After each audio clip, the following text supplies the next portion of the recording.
Systems thinking is probably one of the most critical things you can do as a business owner and founder. Let me explain what I mean. So, when you're building your business, there are a lot of challenges. Things take your time. As you improve something, have you ever experienced two things break or you feel like two things break? Now, what if you could understand what was potentially going to break before it actually broke? That's kind of what system thinking is. It's how every piece of your business is connected and works together. So let's talk about some examples. If I was to have a product and service and I am having a good time at sales, I'm going to expect my delivery to need to handle the additional sales. So I understand that if I make more sales, I'm going to need to be to deliver more product. Now, what does that impact have on my current team if I don't hire?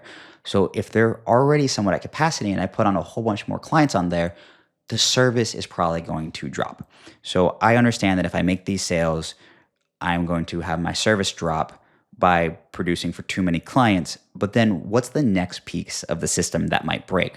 Well, the culture of my business might change because my employees are now overworked. They're frustrated. They probably want to do a good job. And so they're upset that they're not doing a good job.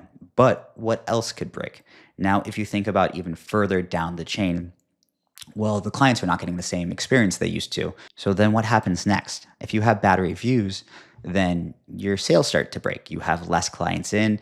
And if you are having them come in, they're either paying less or they're worse quality clients. That's systems thinking. So my name's Scott Bartnick. I'm an industrial and systems engineer. I have experimented with systems across hundreds, if not thousands of businesses working at Eaton Corporation. And I recently created Founder Systems AI to help other business owners think in systems. So how does this help your business? If we talked about all of the negative things about a business, we also want to think about all of the positive.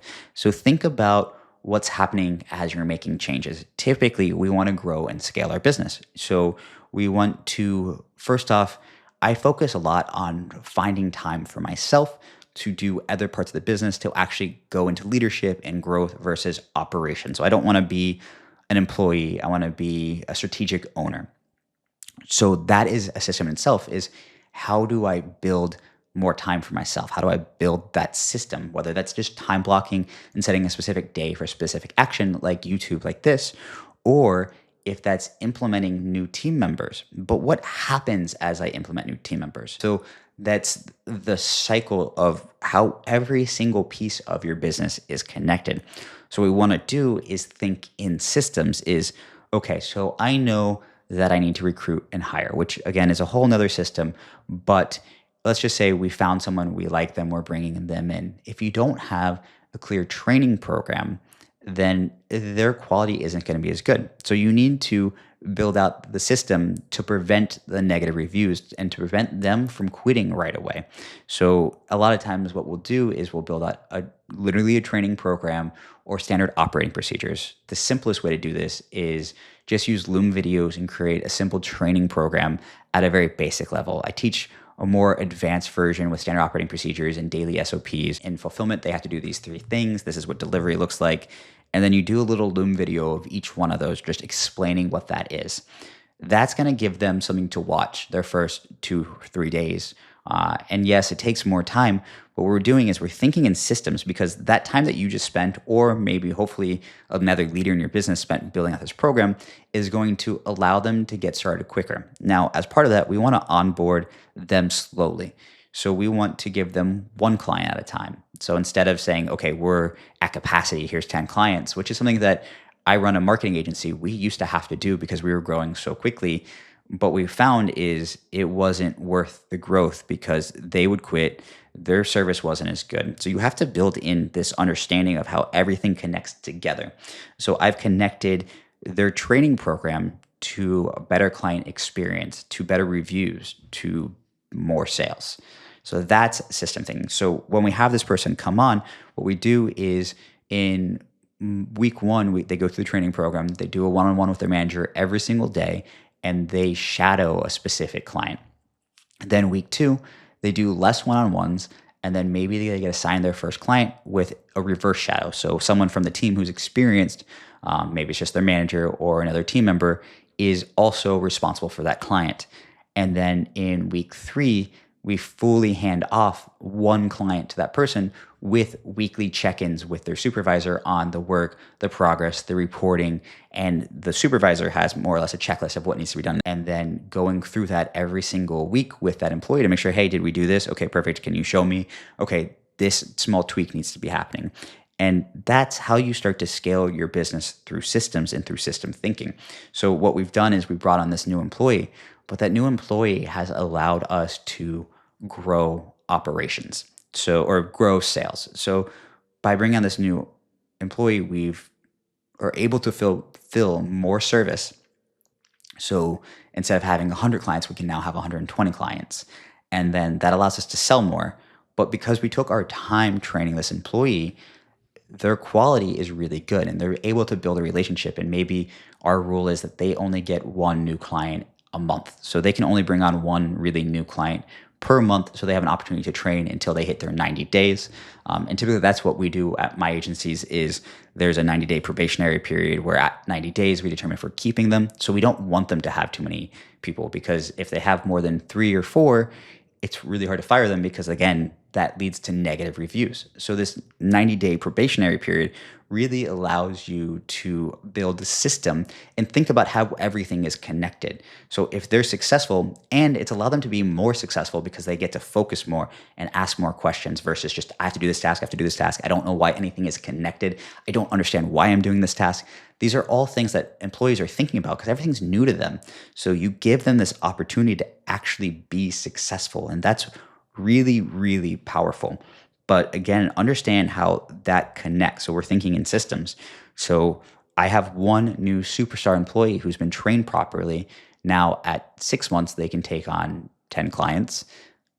Those 10 clients are happy. Those 10 clients have longer retention. Those 10 clients have lower churn, meaning people aren't dropping off. I am now getting positive reviews. And that employee has a good experience, so a good culture.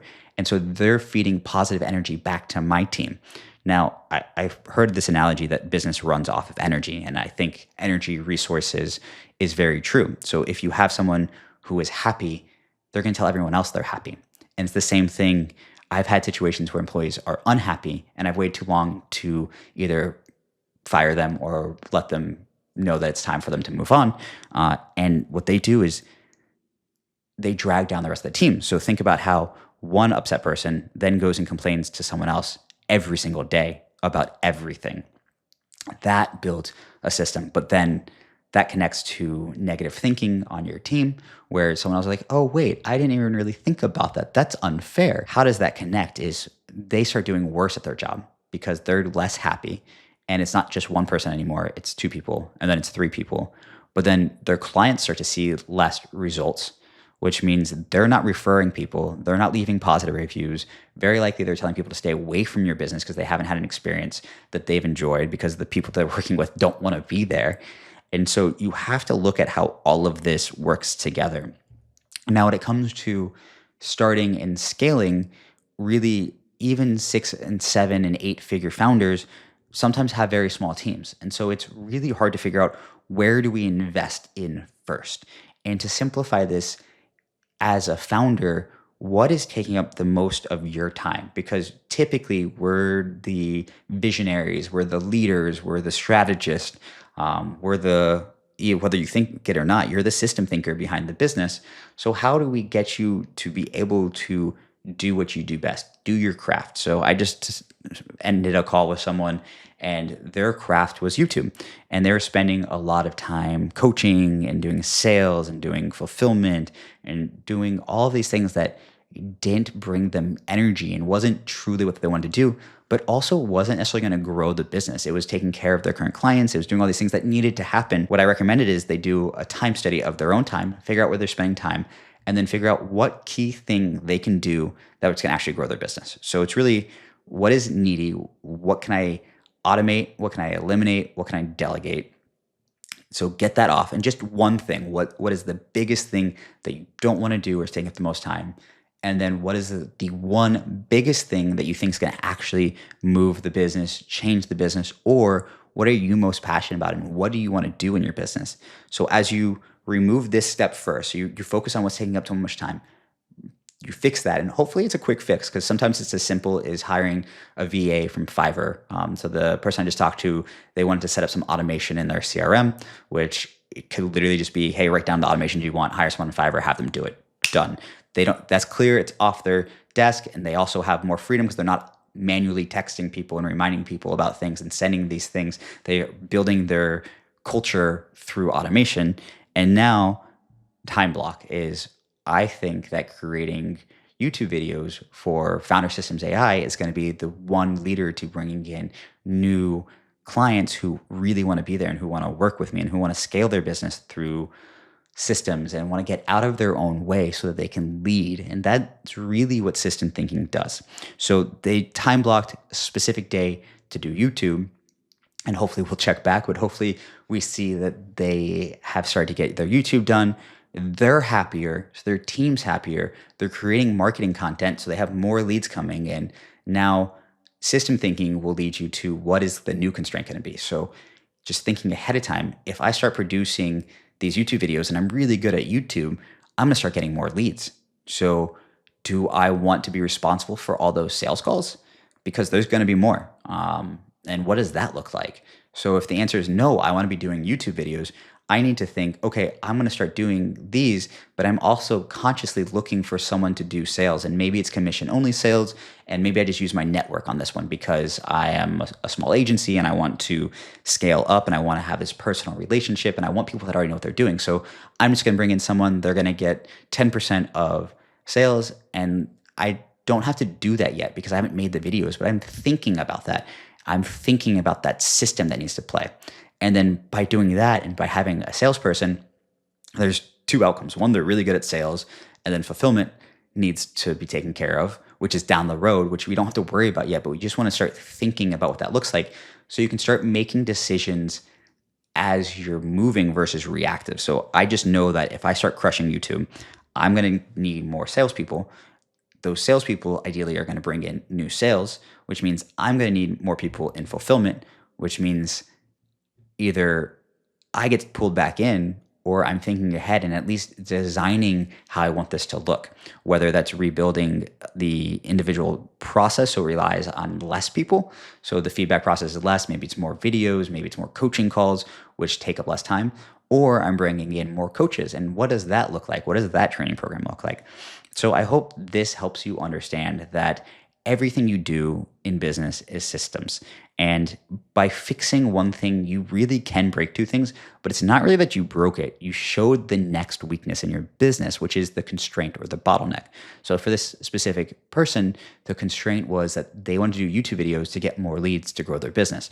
That is the first constraint. Once they fix that constraint, they're going to have their next constraint, which is they can only be on so many sales calls at a time, especially if they want to keep doing YouTube videos.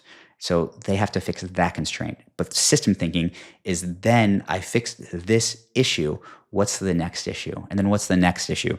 By considering that ahead of time, it's not necessarily that you take action, but you're aware that that's where you need to be paying attention and you start building in feedback loops. So you're looking at, has quality dropped on my sales calls? Especially if I'm bringing in a new person, if I'm distracted by doing too many sales calls, or my YouTube video quality dropping? And that's where you go from having a 6 or 7 figure business into the 8 and above. Now, I've done this at Eaton Corporation, which is, I literally did it at a $250 million facility. I helped them implement systems throughout their business, helping them get specific certifications. And I know it can seem very technical, but it also can be very simple when you break it down to what you're really doing and what step actually matters. So again, I'm going to leave you with focus on one needy piece of your business that you need to solve today. Then ideally that's freeing your time up to do the next step. And think about, once I solve this, what do I want to do next? And that's where you can stop. That's systems thinking in general. Now, if you really want to learn how to systemize your business and scale through systems, please check out the Founder Systems AI course and community down below. And I also give away for free a lot of my SOPs and templates to help you systemize your business so you can truly scale and regain your time so you can focus on what you want to focus on. Thank you.